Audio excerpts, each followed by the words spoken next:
வணக்கம். மூன்றாவது காணொளி மூலமாக உங்களை வரவேற்கும் ரவிக்குமார் ராஜேந்திரன். இன்று நான் விவாதிக்கும் போதும் தலையங்கம் காஷ்மீரின் கதை என்பதாகும். நீரே முக்கண் முதல்வனாயும் ஆகுக. உமது நெற்றியில் ஒரு கண் காட்டிய போதிலும் உமது உடம்பெல்லாம் கண்ணாக்கி துட்ட போதிலும் குற்றம் குற்றமே. நெற்றிக்கண் சிறப்பினும் குற்றம் குற்றமே.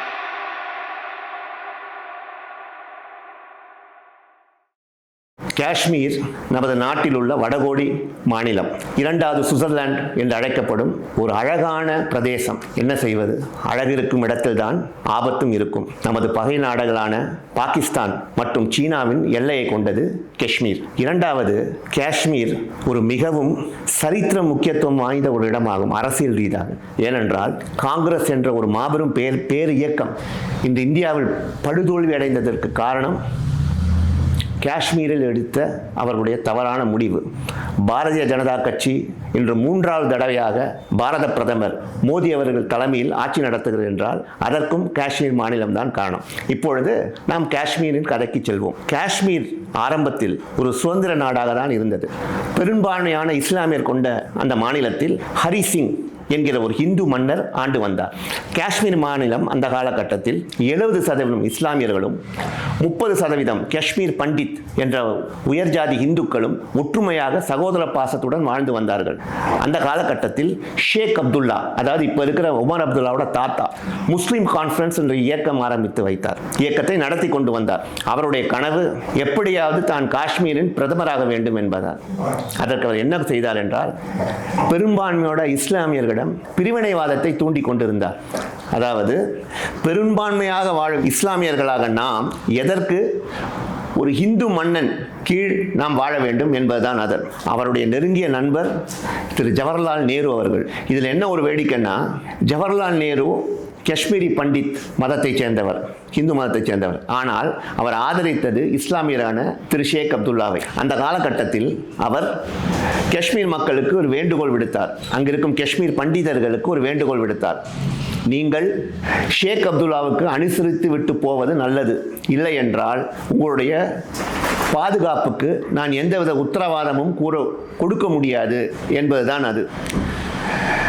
இப்படி நடந்து கொண்டிருக்கும் போது ஒரு வழியாக பாகிஸ்தானுக்கும் இந்தியாவுக்கும் 1947ஆம் ஆண்டு ஒரே நேரத்தில் பிரிட்டிஷ் அரசாங்கத்திடமிருந்து சுதந்திரம் கிடைத்தது. அப்பொழுது இந்தியா குறுநில மன்னர்கள் ஆட்சியாக இருந்த சஸ்வத் என்று கூறப்படும் குறுநில மன்னர்கள், ஏறத்தாழ 600 மன்னர்கள் நம் நாட்டை ஆண்டு வந்தார்கள். பிரிட்டிஷ் அரசாங்கம் அவரிடம் 3 கோரிக்கை வைத்தது. 3 ஆல்டர்னேட்டிவ்ஸ். ஒன்று, இந்தியாவுடன் இருங்கள், அல்லது பாகிஸ்தானோடு இணைந்து விடுங்கள். மூன்றாவது, நீங்கள் வேண்டுமென்றால் சுதந்திர நாடாகவே செயல்படலாம் என்று. அந்த காலகட்டத்தில் காஷ்மீருக்கும் இந்தியாவுக்கோ பாகிஸ்தானுக்கோ எந்த சம்பந்தமும் கிடையாது. மன்னர் ஹரி சிங் தனி நாடாகவே இருக்க விரும்பினார். ஆனால் முகமது அலி ஜின்னா அன்றைய பாகிஸ்தான் தலைவருக்கு காஷ்மீர் மீது ஒரு கண் இருந்தது. அவர் படைகளை அனுப்பி ஹரி சிங்கை மிரட்ட ஆரம்பித்து விட்டார். இப்போ பார்த்தீங்கன்னா ஷேக் அப்துல்லாவுக்கு ஒரு இக்கட்டான நிலைமை. ஏனென்றால் முகமது அலி ஜின்னாவுக்கும் ஷேக் அப்துல்லாவுக்கும் 7வது பொருத்தம். எப்போவுமே அவர் ஷேக் அப்துல்லாவை நேருவின் கைக்கூலி என்று தான் கூறுவார். ஸோ ஷேக் அப்துல்லா என்ன நினைச்சாருன்னா, பாகிஸ்தான் வசம் காஷ்மீர் போய்விட்டால் நாம் செல்லா காசாகி விடுவோம், காஷ்மீர் பிரதமர் கனவை நினைத்து கூட பார்க்க முடியாது என்று நினைத்து அவர் இந்தியாவை ஆதரித்தார். மன்னர் ஹரி சிங்கும் அப்பொழுது இந்தியாவின் வைஸ்ராயாக இருந்த லார்ட் லூயிஸ் மவுண்ட் பேட்டன் அவர்களை அணுகிய போது நேரு காஷ்மீருக்கு இந்திய படைகளை அனுப்ப ஒப்புக்கொண்டார். இந்தியாவும் பாகிஸ்தான் படையினரை விரட்டி அடித்தது.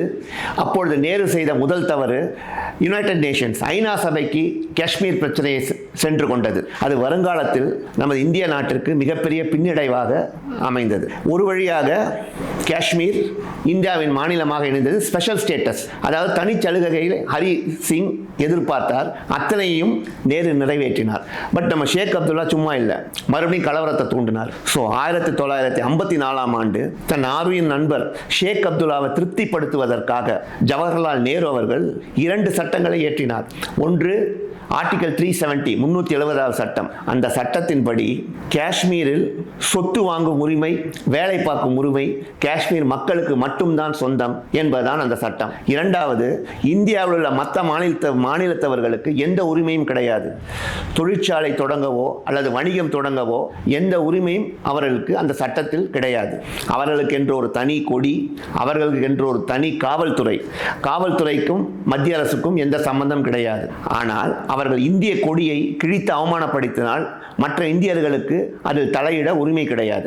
இரண்டாவது 35A சட்டம். அது விசித்திரமான ஒரு சட்டம். காஷ்மீரை சேர்ந்த பெண் வேறு எந்த மாநிலத்தவரை திருமணம் செய்து கொண்டால் அவருக்கு உடனே அந்த மாநில சலுகைகள் வழங்கப்படாது. அந்த மாநிலத்திலிருந்து விரட்டி அடிக்கப்படுவார்கள். ஆனால் பெண்களோ ஆண்களோ பாகிஸ்தானில் இருப்பவர்களை திருமணம் செய்து கொண்டால் அந்த சட்டம் செல்லாது. இந்த 2 சட்டத்தின் மூலமும் காஷ்மீர் மக்களை குழி தோண்டி புதைத்த பெருமை திரு ஜவஹர்லால் நேரு அவர்களுக்கு தான் சேரும். இந்தியாவிற்கும் பாகிஸ்தானுக்கும் ஏறத்தாழ 5 யுத்தங்கள் நடந்திருக்கின்றன. 1947 நடந்த யுத்தம், 1965 ஆண்டு, 1971 ஆண்டு, அதுக்கப்புறம் இந்திய வங்கதேச யுத்தம், 1999 கார்கில் வார், இப்போ ரீசெண்டாக 2022 நடந்த பஹல்காம் அட்டாக், அதுக்கப்புறம் தொடர்ந்து நடந்த ஆபரேஷன் சிந்தூர்.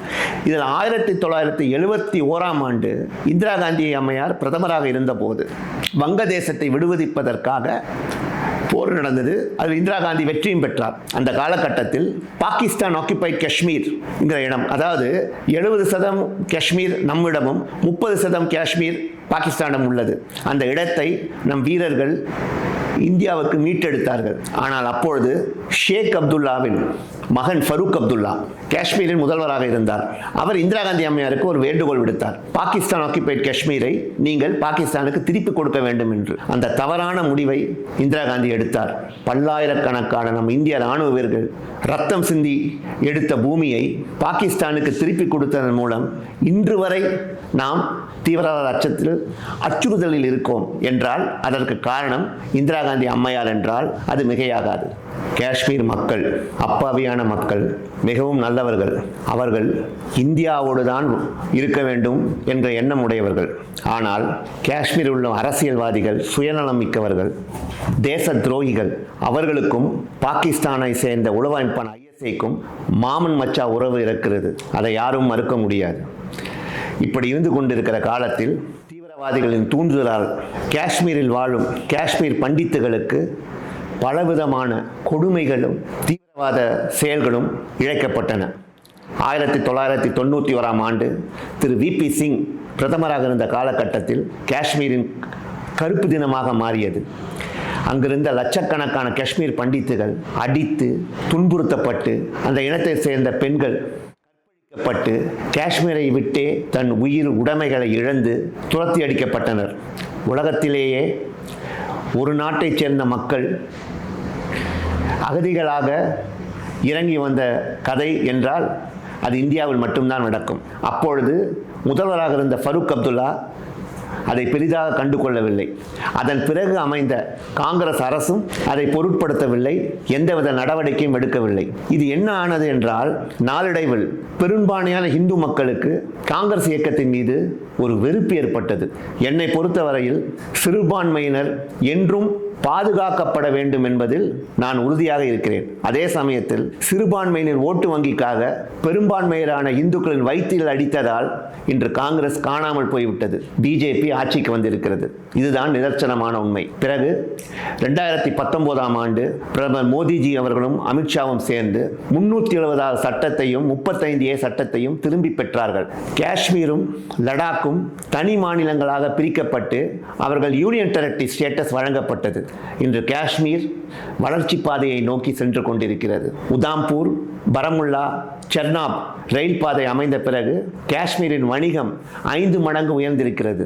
இந்தியாவில் உள்ள பெரும் தொழிலதிபர்கள் காஷ்மீரில் பல தொழில்களில் முதலீடு செய்து கொண்டிருக்கிறார்கள். 3 புள்ளியாக இருந்த காஷ்மீரின் ஜிடிபி இன்று 11.3% உயர்ந்திருக்கிறது. ஆண்டொன்றுக்கு காஷ்மீர் மக்கள் கிட்டத்தட்ட 700 முதல் 800 கோடி டூரிசம் டெவலப்மெண்ட்டில், அதாவது காஷ்மீர் பார்த்தீங்கன்னா சுற்றுலாத்துறையில் கிட்டத்தட்ட 800 கோடி ரூபாய் வருமானம் சம்பாதித்துக் கொண்டிருக்கிறார்கள். காஷ்மீர் சுதந்திர காற்றை சுவாசிக்கிறது. அதற்கு நாம் பாரத பிரதமர் மோடி அவர்களுக்கும் உள்துறை அமைச்சர் அமித்ஷா அவர்களுக்கும் நன்றி தெரிவிக்க வேண்டும். வாழ்க பாரதம். ஜெய்ஹிந்த். வணக்கம்.